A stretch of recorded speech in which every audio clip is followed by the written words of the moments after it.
Hey guys, in this video I'm going to show you how to scan QR code on WeChat. Really easy and simple. It's one of the fastest ways to add a contact on WeChat. So this is what you do, guys, okay? So from the Me tab, you're just going to go ahead and tap on your avatar. And then you want to click on My QR code. And then your QR code will basically be displayed. And if you want to learn how to scan someone else's QR code, this is what you do, guys, okay? When you open WeChat, right here, you will see this plus button at the top right. Just click on that and then click on scan QR code. And then you will be able to align with your camera someone else's QR code. You can just go ahead and scan that and it will automatically pick up the other person's contact.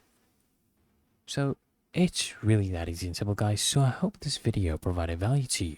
And if it did, guys, consider smashing that like button as well as subscribing to frequently asked questions. Turn those bell notifications, guys, so you get notified of the next video. And I'll see you in the next one.